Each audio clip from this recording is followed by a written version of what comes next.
Bonjour à tous, c'est Émilie de la boutique Pierre et Bien-être à Cherbourg. Donc, je reviens vers vous pour cette troisième vidéo. Je vous avais parlé au sujet des pierres sur les angoisses. Donc, on commence. Donc, on a la houlite, qui est une pierre blanche. Alors, justement, à ce sujet, quand vous voyez les petits...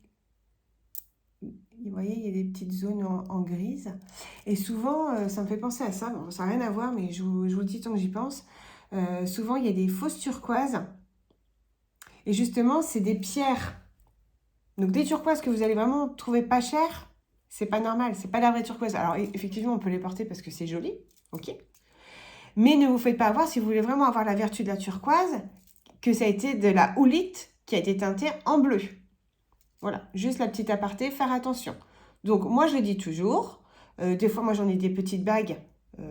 D'ailleurs, actuellement, là, j'en ai des nouvelles. Voilà. C'est vendu comme la turquoise, mais je sais que c'est pas de la turquoise vu le prix.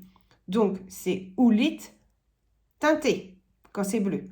Quand c'est la véritable turquoise, c'est vraiment très, très cher. Et après, quand on connaît, bien sûr, on sait faire la différence. Mais voilà, faire attention. Donc, la houlite, elle apporte donc une paix intérieure. Elle va agir sur le stress. Alors, le stress, la patience, elle va aussi vous aider à être plus diplomate. Voilà, des fois, il faut prendre des gants pour parler, on est un petit peu trop cash. C'est un peu mon cas. Donc, voilà, faut savoir des fois un peu tempérer. Et cette pierre-là aide pour ça. Elle aide aussi à maîtriser sa colère. Et petite chose aussi, elle est très bien pour les vertiges. Je l'ai testé il y a quelques temps, tout d'un coup j'ai été pris de vertige, je me demandais ce que j'avais. Voilà, très bien pour les vertiges. Voilà. Je me permets de vous mettre des petites choses perso parce que bah voilà, d'avoir testé pour moi, bah, ça peut aider aussi les autres. Hein. C'est le but, le partage. Donc n'hésitez pas vous aussi à mettre aussi dans les commentaires les pierres qui vous ont le plus aidé ou pas. Chaque personne est différente et les pierres réagissent avec nos énergies à nous. Donc voilà. Donc on a également la kunzite, donc qui est dans les tons rose mauve. Donc elle agit chakra, cœur et couronne. Donc très bien pour les crises d'angoisse cette pierre-là. Elle aide aussi à lâcher le mental.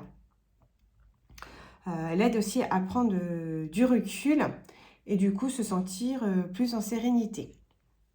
Bon, après, elle agit aussi au niveau intuition, mais voilà, là on est vraiment sur le sujet angoisse, donc je préfère rester sur ce sujet et pas trop m'éparpiller.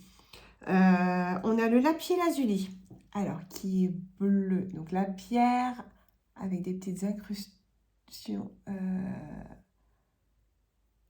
or. Incrustation, pardon.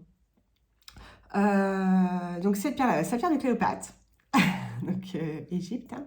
Donc elle a une action apaisante. Elle est très bien donc, pour les gens nerveux. Elle régule aussi la tension. Donc si vous avez de la tension, c'est très bien. Elle va vous la faire redescendre. Donc, alors moi, à une époque, je pensais vraiment que c'était plus pour les personnes qui avaient trop de tension. Donc du coup, ça la faisait baisser. Parce qu'à une époque, moi, j'avais des baisses de tension. Je descendais à 9 et je pouvais rien faire. J'étais rester couchée chez moi. Et souvent, c'est quand je mettais ma lapis. Bon, bah du coup, maintenant, je peux la mettre et ça me le fait plus. Donc, après, coïncidence ou pas, j'en sais rien. Elle est censée réguler. Donc, réguler qui veut dire, si on en a trop, ça la baisse. Si on n'en a pas assez, ça la remonte. Donc, voilà. Après, il faut s'écouter aussi. Hein. Vous savez, les pierres, c'est très différent et pour tout le monde. Donc, il n'y a pas... Voilà, il n'y a pas un truc carré. C'est les énergies. Donc elle apporte la paix intérieure et elle va agir donc au niveau troisième œil et gorge, donc intuition et communication. Je voulais rajouter une petite chose que j'ai découverte il y a quelques temps et j'ai oublié de vous parler dans les deux autres vidéos, c'est les mudras. Donc je pense que je ferai une vidéo aussi là-dessus, je verrai quand j'aurai un peu plus d'expérience. Mais déjà, vous voyez, le fait de se mettre comme ça.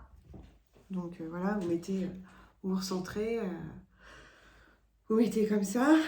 Et là, ça va permettre